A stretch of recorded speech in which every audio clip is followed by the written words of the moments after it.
I got tired of swapping the cartridges, so I started looking for a way to make my life easier. And sometimes I just need a different type of handle. The solution turned out to be much simpler than I expected. I just added a second handle to my station. Hey everyone, you're watching the Forter Fix channel. I repair graphics cards, gaming consoles and other stuff too.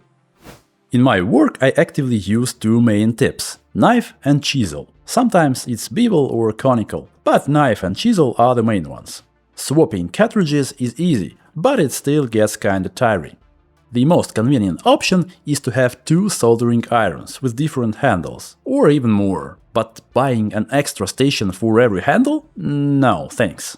For some stations you can even find splitters, for example for Gibbon. People even say they've seen them in stock, but it's not confirmed. And it costs more than my entire station. Of course, it won't work with other stations, because the pinouts of the handles are different. I have, for example, the Fnirsi DWS-200 station. I even made a review of it, I'll leave a link in the description below. So how should we deal with that? And that's how. Almost all modern soldering stations support swapping the handles on the fly. If they can do that, let's take advantage of it. I bought a handle, a stand, a GX12 socket and also a suitable switch. I'll leave all the links in the description below. This station uses 4 pins out of 5, so the switch layout is 4 PDT. 245 cartridges work at 24 volts. The current depends on the station. Keep that in mind when choosing a switch.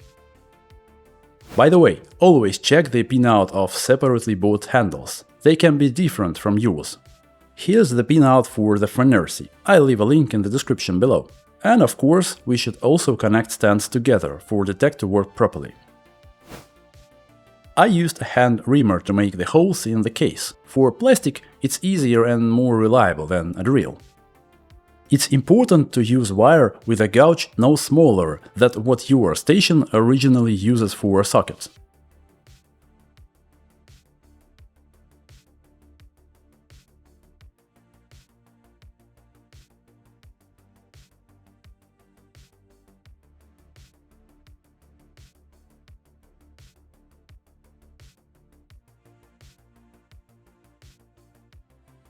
Here's what I ended up with. Let's test it.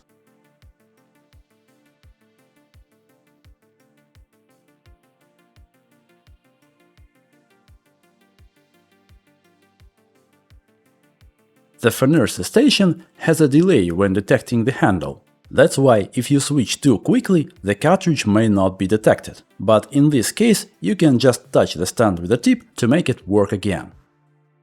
This station supports two types of cartridge, 245 and 210. Detection happens automatically, which means I can actually use both type of handles. However, there's a very important point here. 210 cartridges work at 12 volts, not 24 like the 245s. As I said, the Fnirsi has a detection delay, so sometimes it may not work correctly.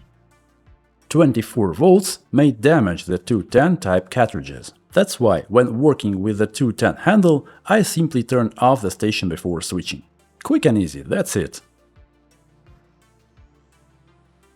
Using this approach, you can have 5 handles, 10 handles, as many as you want. Just find a suitable switch, that's it. I really like the station itself, you can watch my review of it. And that's all for today, thanks for watching.